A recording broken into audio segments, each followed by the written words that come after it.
Israel Iran जंग ने खाड़ी देशों में भयंकर बवाल मचा दिया है।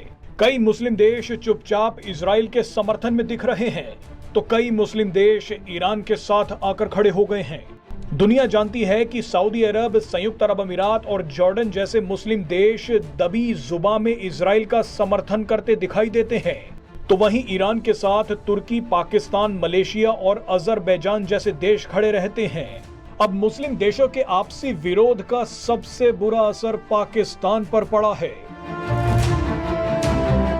अब इसे सहयोग कहिए या प्रयोग, लेकिन जैसे ही पाकिस्तान ने इजराइल के खिलाफ एक्शन लेने की बात कही, उसके तुरंत बाद कई मुस्लिम देश पाकिस्तान पर टूट पड़े हैं।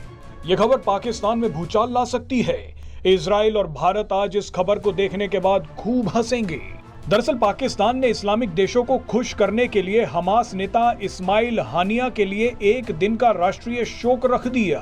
पाकिस्तान ने पूरे देश में हानिया के लिए प्रार्थना सभा कराने का भी ऐलान कर दिया। यहां तक कि पाकिस्तान ने अपनी संसद में एक रेजोल्यूशन लाने की बात कही है, जिसमें कहा गया है कि पाकिस्तान हमेशा फिलिस्तीन के साथ खड़ा रहेगा।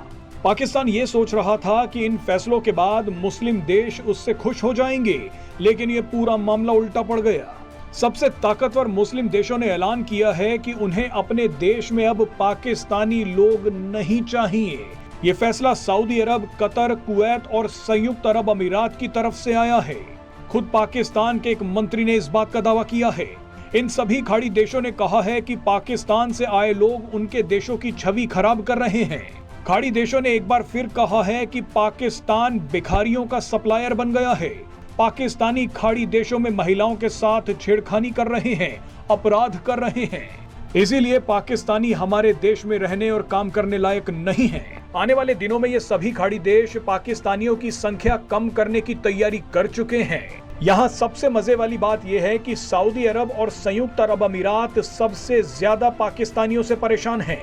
यही वो देश है जो इजराइल का समर्थन भी करते दिखाई देते हैं। सऊदी अरब और संयुक्त अरब अमीरात ने खुलेआम कभी भी फिलिस्तीन का समर्थन नहीं किया है। अब ऐसा लग रहा है कि इजराइल के खिलाफ पाकिस्तान की धमकी उसी पर भारी पड़ गई है।